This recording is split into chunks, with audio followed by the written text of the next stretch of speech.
Thanks a lot, Conrad. Thank you. Thanks a lot. Thank you. Look, can I just say thank you very much. Look, all the warmth of that welcome I take as a response to the hard work of my whole shadow Treasury team, and I want to thank them as often the unsung heroes of my team. Peter Dowd is the Chief Secretary and MP from what he describes as the small fishing village of Bootle on Merseyside. Jonathan Reynolds, our missionary we send into the City of London to preach socialism. And Annalise Dodds, who's just brilliantly masterminding our programme to tackle tax avoidance and tax evasion.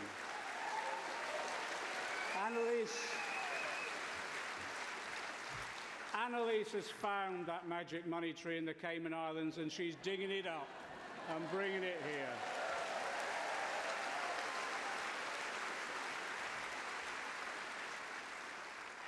And Clive Lewis, always getting into scrape after scrape, impressing through our radical green agenda with courage and vigour. And also, I want to thank Lynn Brown. Lynn's the conscience of our party in ensuring everything we do will secure social justice and equality for all that need it.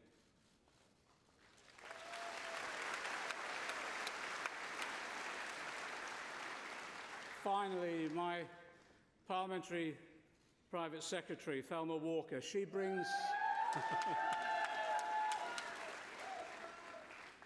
her skills as a former head teacher to ensure we all do our homework and we deliver on every occasion. Thanks, Thelma, for all that you do.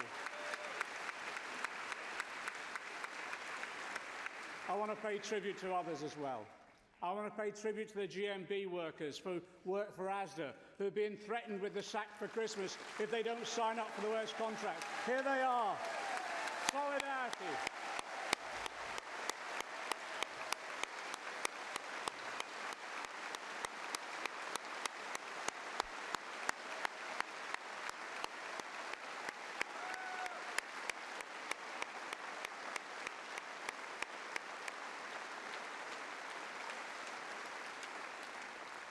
I just say this, comrades, we'll support you all the way in standing up to these bullies.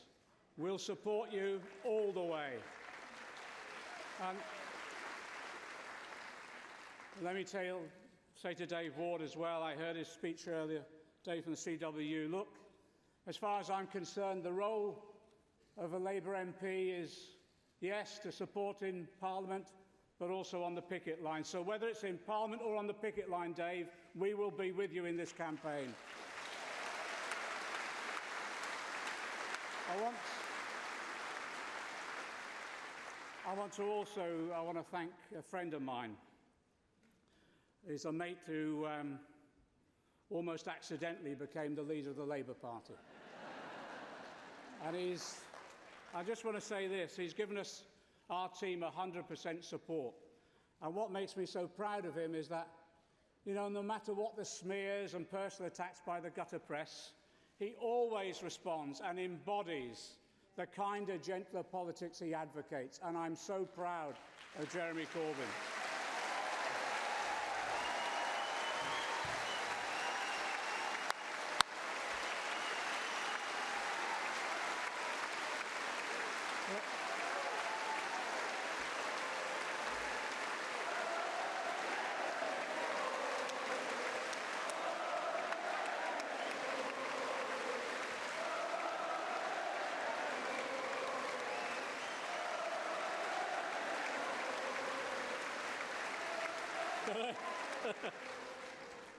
Look, your singing's improving. Not much, but improving. Let me just say, cut it out. My fear, though, at the moment is that, and it's a genuine fear, my fear is that as a result of the behaviour, the language, and the cynical opportunism of some politicians on the right, I think we've entered a period of profound insecurity and risk to our democratic system. I don't say this lightly. We've seen before in our history what kind of forces can be unleashed by politicians who have a complete disregard for the truth in their ruthless pursuit of power for power's sake. Politicians who attack the very institutions and practices, no matter how flawed they are, the institutions and practices that uphold our democracy. They attack Parliament, the courts, the rule of law. And I tell you, the best antidote to those who attack our democratic rules and institutions is more democracy itself. That's why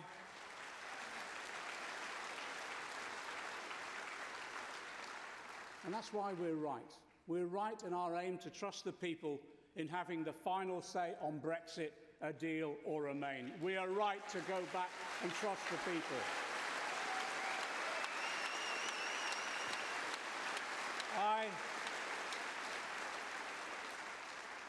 Some of you will know I've said that I'll campaign for Remain, but let me make it absolutely clear. I profoundly respect those who support a genuine alternative. And I agree we need to root through this that Jeremy is offering to ensure that we bring our party and country together again. In our debates today, I want us to demonstrate the respect we show each other and how we can bring our party together, and just how, as a result of that, we can also bring the country back together again.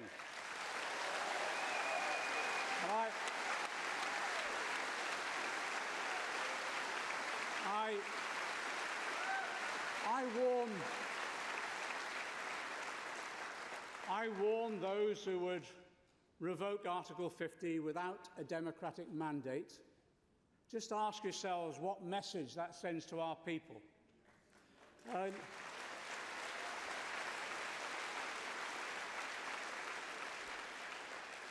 old professor of mine, Bernard Crick, was once asked to define socialism in one sentence, and he said, "Socialism is the achievement of equality through democracy."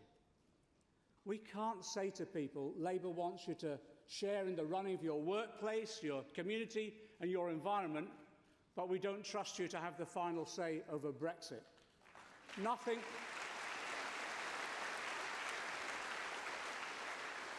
I believe nothing would do more to undermine their faith in democracy in all its forms. We'd run the risk of losing the confidence we've built up in people in using democracy, yes, to change the world. The blossoming of hope and radical thought that we've seen over the last 3 to 4 years. The potential to turn that radicalism and that hope into transforming lives, increasing fulfilment and happiness for the many. That's what we're about. Equality through democracy, the definition of socialism. The transforming lives means, I suppose before everything else, yes, having enough to get by, but not just to scrape by, also to live a rich and fulfilling life. And millions today, after 9 years of Tory austerity, millions today know how hard it is to do that. Just worrying about getting to the end of the month. So transforming people's lives means ending the modern evil of in-work poverty. Now, Labour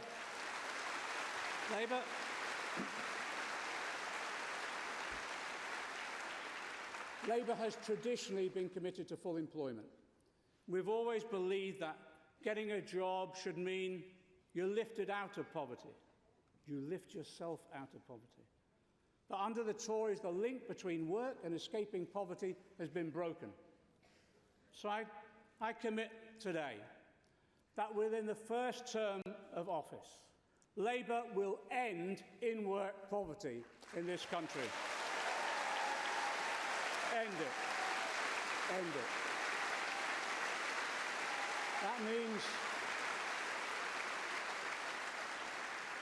That means completely transforming the way our economy works. We'll restore full trade union rights back in this country once again. Once again.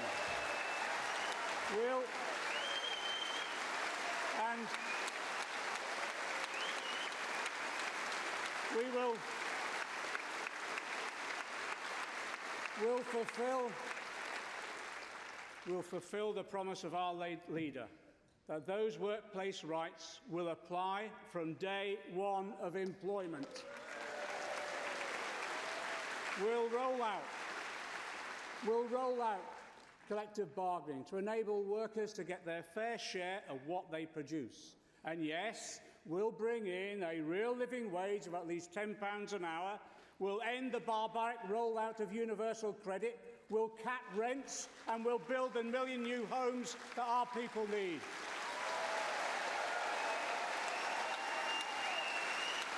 And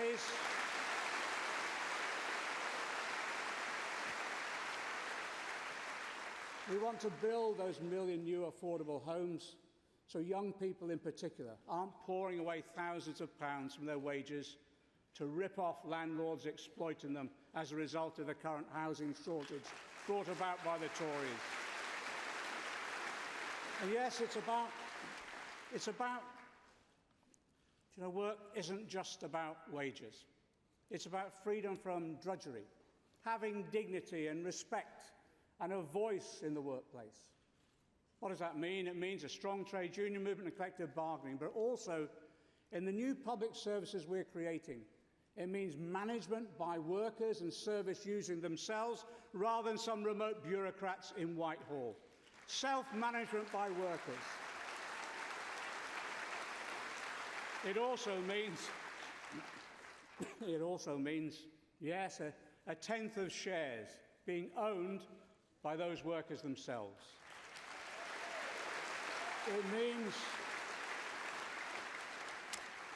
It means our commitment to doubling the size of our cooperative sector and going further, I hope, in our ambitions. But our commitment to every worker, therefore, is that wherever you work, you will have a stake and you will have a say in the future of your working environment, the company and firm you work for, and yes, how you're treated at work. But it's not just about fulfilling life at work. I've always believed we should work to live, not live to work.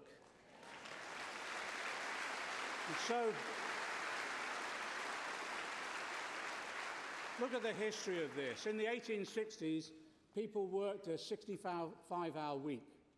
And thanks to past Labour governments, but actually mainly thanks to the trade union movement, by the 1970s, the average working week had been reduced to 43 hours. As society got richer, we could spend fewer hours at work. But in recent decades, progress has stalled. People in our country work some of the longest hours in Europe. And since the 1980s, the link between increasing productivity and expanded free time has been broken. It's time to put that right. So I can tell you today that the next Labour government will reduce the average full-time working week to 32 hours within the next decade.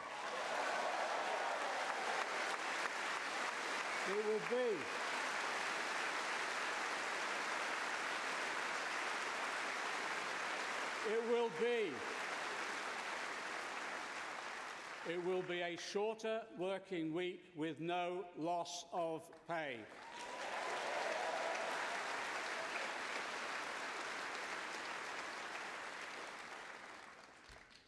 As a first step, and this has been a real bugbear of some of us, as a first step, we'll end the opt-out from the European Working Time Directive. Yes, and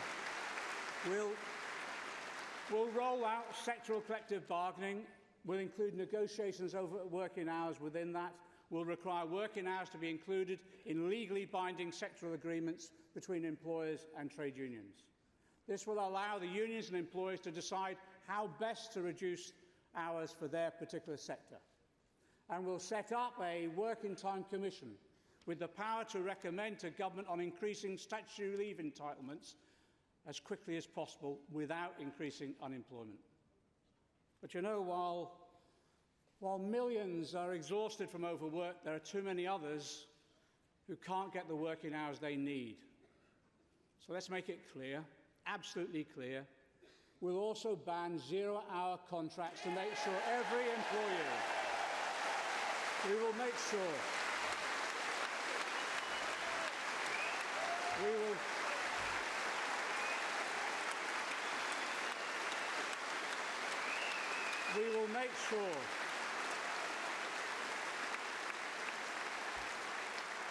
we will make sure every employee has a guaranteed number of hours a week. And you know, I told this story at the TUC, I think last year. My dad was on the Liverpool docks, and his generation were those dockers who used to stand at the side of the street and then get picked by a ganger to see whether or not they got work that day or not, and if they weren't picked, they didn't get work. Zero-hour contracts are the same level as exploitation as my father and grandfather experienced in the 1930s.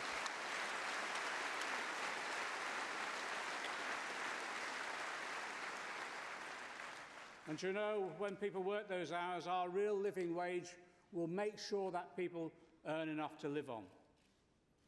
But it's not just enough to give people power over their working lives. We believe in extending democracy across the board. And we know one of the most urgent tasks that we face when we go into government will be to rebuild local democracy, rebuild those local council services decimated by the Conservatives and, yes, the Lib Dems as well when they were in government.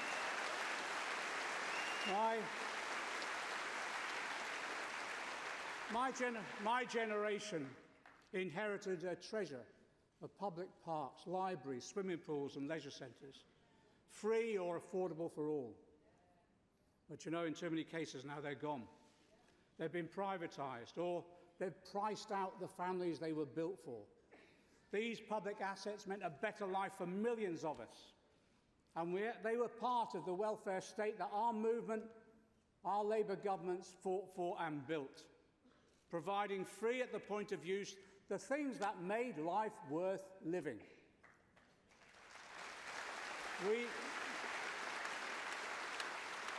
I believe we shouldn't limit our ambition to simply repairing the damage caused by 9 years of Tory cuts.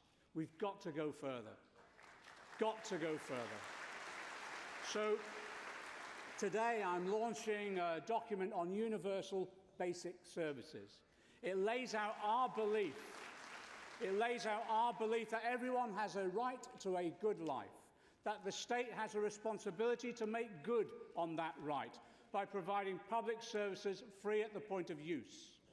These services are part of our shared experiences that are too important to be left to the market, whether a family can afford them or not, or whether they receive them or not. As socialists, let's be clear. Let's make it absolutely clear to everyone. We believe that people have the right to education, health, a home and a decent environment, and yes, access to culture and leisure.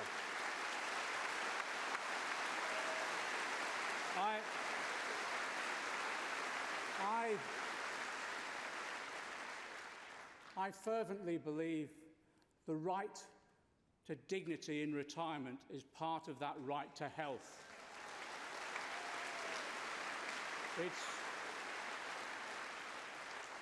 Older people have the right to that dignity at every stage of their lives. And you know as well as I do, the truth is our social care system at the moment is a national scandal. There's been nearly £8 billion taken from council budgets for social care since 2010. The result is 1 million people not getting the care that they need. Immense scale of human suffering and stress placed upon them and their families. More than 5 million unpaid carers, most of them women, looking after loved ones. And overworked, underpaid care workers only being allowed 10-minute visits to those they care for because the current system won't pay for more. A report last week demonstrated how, at the same time, many of the big care providers have developed highly complex corporate structures, yes, and involving offshore tax havens, sucking even more money out of the system. So I can announce today, after years of campaigning by trade unions and carers, as the first building block in our new National Care Service, the next Labour government will introduce personal care, free at the point of use in England.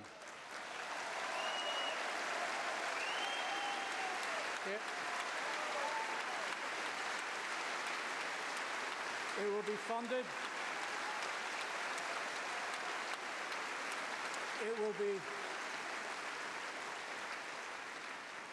It will be funded not through Conservatives' gimmicky insurance schemes, but like the NHS and other essentials, it will be funded through a fair taxation system where everybody pays their way. We're publishing the first steps of our National Care Service vision today, investing in the workforce and ensuring that those care workers they're employed on local authority rates of pay, working conditions and training to deliver the high-quality care as Unison and the GMB have advocated for so long.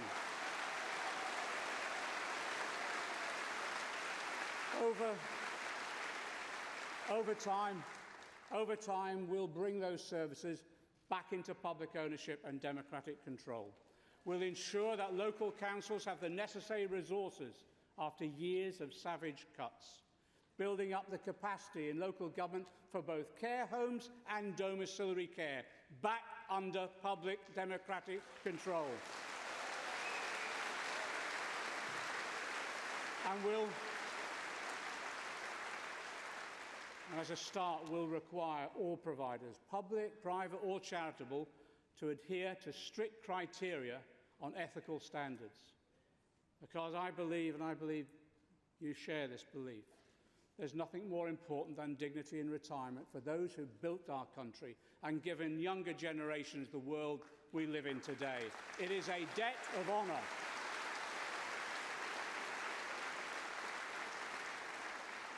I want to say a personal thank you to the hard work and leadership that Barbara Keeley has shown in driving forward the policy on this issue over years so that we can achieve the breakthrough today.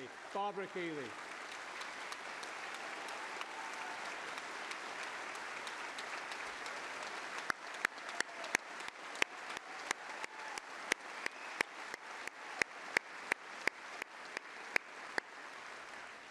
Of course, as you know, in Scotland, a government has already introduced free personal care. A Labour government introduced free personal care. So when we spend the billions needed to guarantee free personal care in England, there actually will be billions more for First Minister Richard Leonard when he takes office in 2021.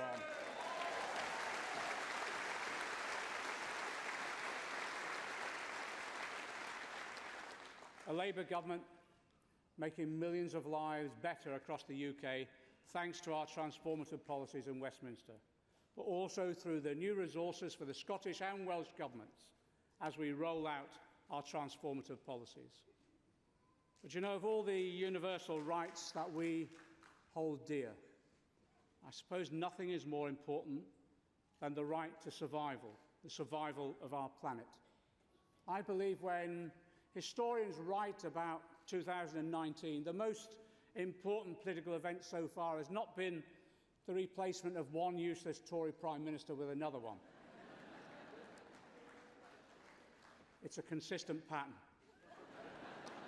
It's been the emergence of climate change as the most important political question of the day.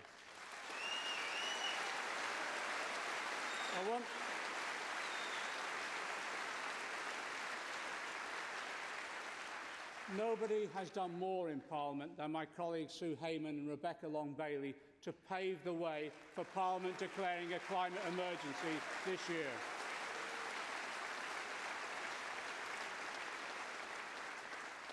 And outside Parliament, I want to pay tribute. Just the exhilaration of it. I want to pay tribute to the school strikers and Extinction Rebellion.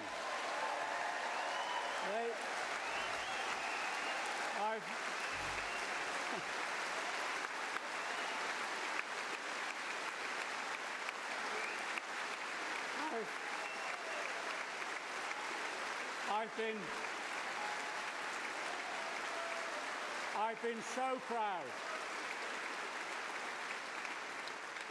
I've been so proud to march and demonstrate alongside them.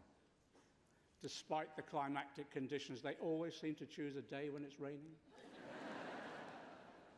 They've shamed older generations of politicians into taking climate change seriously and with the urgency it needs. Now it's essential that the Labour movement continues to join in solidarity with those young people to help lead that fight.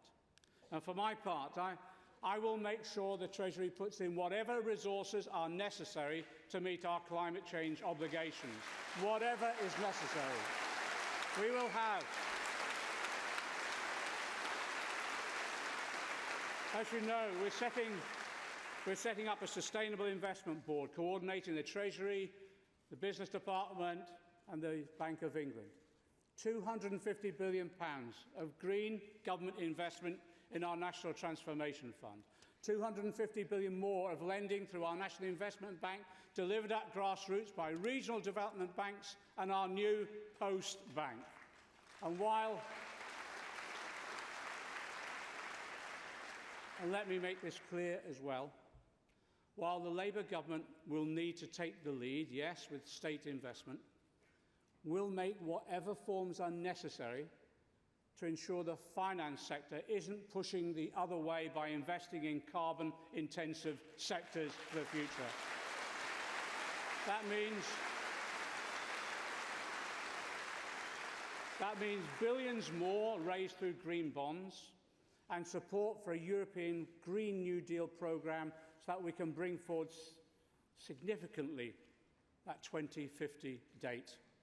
We're mobilising financial resources on a scale not seen since the post-war reconstruction to achieve the twin goals of a sustainable future and a better today. In July, at our inaugural International Social Forum, I reiterated our support for socialist internationalism. We recognise that the first industrial revolution meant Britain was the first major contributor to climate change, something that left a lasting legacy for the Global South. And to begin making some reparations for our colonial past, I pledge we will provide the citizens of the Global South free or cheap access to the green technologies that we develop as part of our green industrial revolution. It is only just.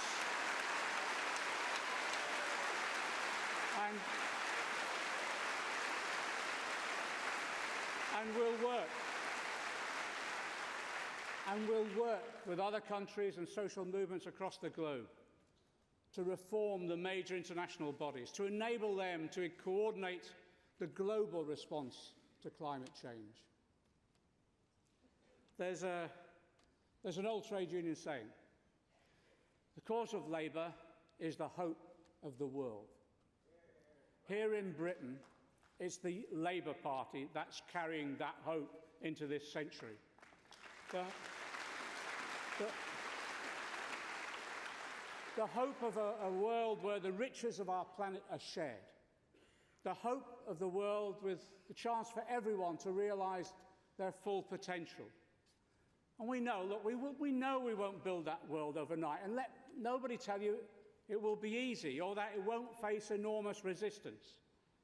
I tell you this, I believe our time is coming. Time to start work on that historic mission, to lay the foundations of a new world. And you know, sometime in the future, when they ask you, where were you when our people were left to sleep on the streets? When families queued at food banks to survive? When the Tories tried to sell our country out to Trump? When climate change threatened our planet and our very existence? I want you to be able to say, I built the homes and the public services our people needed. I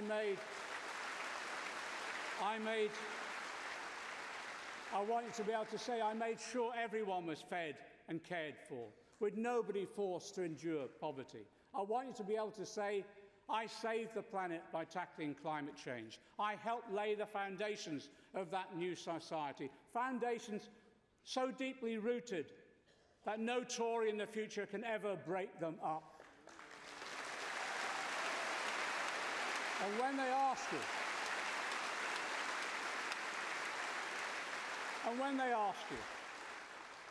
ask you, how did you do that? You can tell them, I supported Labour. I joined Labour. I voted for Jeremy Corbyn. I elected a Labour government. That's how. Solidarity.